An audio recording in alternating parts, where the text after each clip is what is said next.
विद्यार्थियों, अब हम इस एकांकी नाटक के संबंध में कुछ जो प्रश्न है अपनी पाठ्य पुस्तक से उनकी चर्चा करेंगे ताकि आप लोगों को प्रश्न लिखने में सुविधा हो। तो सबसे पहले यहाँ पर शब्द संसार के अंतर्गत जो नए नए शब्द हैं उसको देखें। नाज स्वाभिमान, गर्व, घमंड, अभिमान आदि। चारण भाट, कीर्ति गायन करने वाले। उन्नत ऊंचा। विद्वेष ईर्ष्या या द्वेष। प्रबंध व्यवस्था या इंतजाम। विकल्प व्याकुल या बेचैन। पृथक अलग करना। मुहावरे कुछ दिए गए हैं। मिट्टी में मिला देना यानी नष्ट करना। प्राणों की बाजी लगा देना या बलि देना।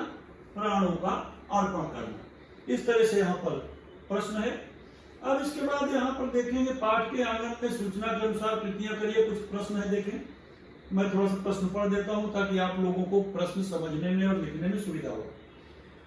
सही विकल्प ढूंढकर वाक्य पूर्ण कर दें। यहाँ पर 3 ऑप्शन दिए हैं। आभासा देखें। प्रत्येक राजपूत को डैश डैश अपनी बुद्धि पर नाज है, शौर्य पर नाज है, ताकत पर नाज है। इसमें से आपको सही ऑप्शन लिखना है। सही ऑप्शन क्या है? प्रत्येक राजपूत को अपनी ताकत पर नाज है।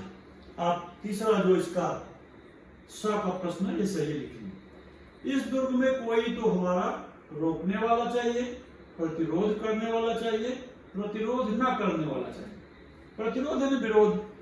बाखंड जो है, इस दुर्ग में कोई तो हमारा प्रतिरोध करने वाला चाहिए। यह उत्तर सही है। फिर आगे देखें। वीर सिंह और उसके मुट्ठी भर साथी, मुट्ठी भर यानी थोड़े से साथी, अभी तक साहस के साथ लड़ रहे हैं, वीरता पूर्वक लड़ रहे हैं, निडरता पूर्वक लड़ रहे हैं। तीनों उत्तर एक जैसे दिख रहे हैं, मगर आपको सही उत्तर ढूंढ करके लिखना है, कंफ्यूज नहीं होना है। इसका उत्तर है वीर सिंह और उसके साथी अभी तक वीरता पूर्वक लड़ रहे हैं। एक प्रश्न इसका हो गया पूर्ण करने का। इसके बाद फिर इसमें आगे और जो प्रश्न है उनको आप देखेंगे। महाराणा की प्रतिज्ञा पूरी करने के लिए चारनी द्वारा सुझाया गया जो उपाय है। यहाँ पर प्रश्न दिए गए हैं, उत्तर लिखिए।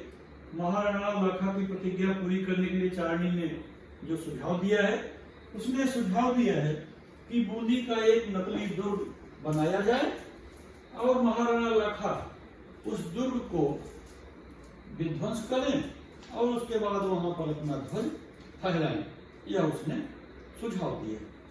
फिर अगला प्रश्न है और इसमें आज इस विजय में मेरी पराजय है। महाराणा के इस कथन पर अपना विचार लिखना है। क्योंकि महाराणा लाखा विजय तो प्राप्त कर लिए, मगर विजय में पराजय इसलिए कह रहे हैं कि देख रहे किस तरह से निर्दोष लोगों के प्राण चले गए। अतः यह जो खेल का युद्ध था वो भी उन्हें महंगा पड़ा। साहस को अधीन करने की अभिलाषा करना पागलपन है। कथन की सार्थकता क्या है? यानी साहस को, शक्ति को अधीन करने का प्रश्न न होना चाहिए, बल्कि हमें उसके आधार पर और कुछ अच्छे कार्य करने की इच्छा रखनी चाहिए, न कि किसी को दबाने की। एक प्रश्न। अब इसके बाद इसमें रचना बोध है। पाठ को पढ़कर क्या ज्ञान हुआ?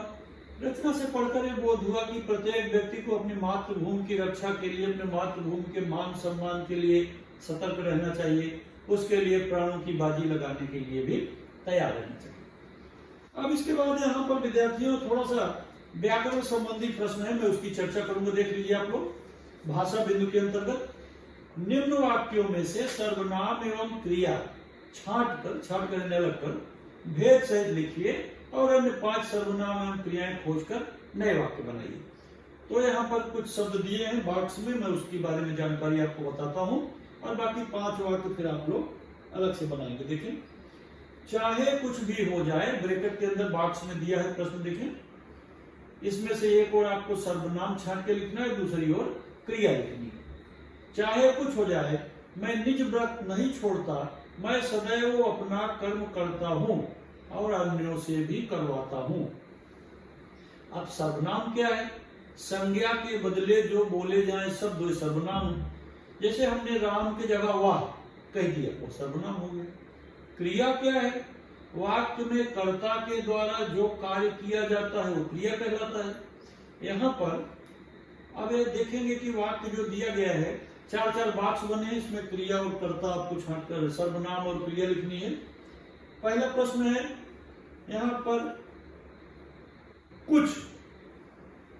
कुछ क्या है? अनिश्चयवाचक सर्वनाम है।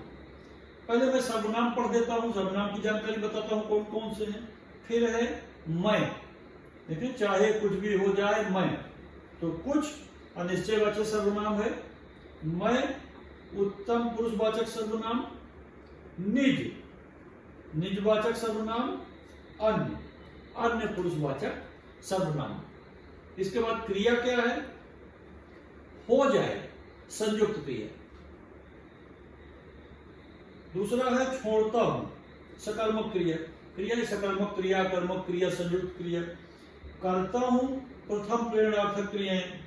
करवाता हूं, द्वितीय प्रेरणार्थक क्रियाएं। इस तरह से क्रिया और सर्वनाम की जानकारी मैंने यहाँ पर बताई आप लोगों को। यहाँ पर और थोड़े से दिए कि वाक्य बनाइए। मैं थोड़ा वाक्य एक दो पढ़ देता हूँ, बाकी वाक्य आप लोग अपनी पुस्तक से ढूंढकर बनाएं।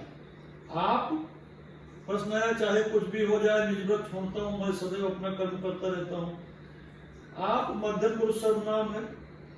आप बूंदी को मेवाड़ के अधीनता स्वीकार करने के लिए क्यों कह रहे हैं? हम उत्तम पुरुष सर्वनाम। हम राजपूतों की असंगठित शक्तियां विदेशियों का सामना कैसे कर सकती हैं? इस तरह से आप उसमें से प्रश्न ढूंढकर बनाएंगे। इसके बाद यहाँ पर और एक आगे प्रश्न है, देखें दूसरा प्रश्न देखिए, निम्न में से संज्ञा तथा विशेषण पहचान कर भेदों सहित लिखिए तथा अन्य 5 वाक्य बनाइए। तो संज्ञा और विशेषण आप समझकर लिखें और 5 वाक्य आप अपनी पुस्तक से बनाएं। यहाँ पर जो वाक्य दिया गया है देखें क्या है। मोहन ने फलों की टोकरी में कुछ रसीले आम, थोड़े से बेर तथा कुछ अंगूर के गुच्छे साफ पानी से धोकर रखवा दी। एक कथन दिया है, इसमें से आपको संज्ञा और विशेषण छापनी है। तो यहाँ पर संज्ञा क्या है देखें और विशेषण क्या है। पहले मैं संज्ञा बता दे रहा हूँ। संज्ञा क्या है सबको पता है, पहले संज्ञा का वीडियो दिया हूँ। व्यक्ति, वस्तु, स्थान आदि के नाम को संज्ञा कहते हैं। विशेषण क्या है? जो संज्ञा या सर्वनाम की विशेषता बताए वह विशेषण है। तो यहाँ पर देखें, पहले मोहन नाम दिया है, व्यक्तिवाचक संज्ञा है। फिर फलों, फल जाति का बोध कराता है, जातिवाचक संज्ञा है। टोकरी जातिवाचक संज्ञा है। आम, बेर, अंगूर ये सभी जातिवाचक संज्ञाएं हैं। और गुच्छा समूहवाचक संज्ञा है। इस तरह संज्ञा के जो भेद है, व्यक्तिवाचक, जातिवाचक, समूहवाचक, उनकी चर्चा की गई है। यहाँ पर विशेषण क्या क्या है देखिए। रसीले गुणवाचक विशेषण है। थोड़े अनिश्चित परिमाणवाचक विशेषण, कुछ अनिश्चित परिमाणवाचक विशेषण है। साफ गुणवाचक विशेषण है और कुछ अनिश्चित संख्यावाचक विशेषण है। इस तरह से अपने इस मातृभूमि का मान एकांकी नाटक जो 4 अंकों का है, इसकी मैंने चर्चा की, जानकारी दी आप लोगों को। पाठ से संबंधित जो यहाँ पर प्रश्न उत्तर दिए गए थे, संज्ञा, विशेषण, क्रिया, सर्वनाम आदि की जानकारी बताई। विद्यार्थियों, अब मैं समझता हूँ कि आप सब लोगों को पाठ अच्छी तरह से समझ में आ गया होगा। पाठ का आप वीडियो सुनिए, अभ्यास करिए और यदि किसी को कोई शंका हो, डाउट हो तो हमसे पूछ सकते हो। धन्यवाद विद्यार्थियों, गुड नाइट।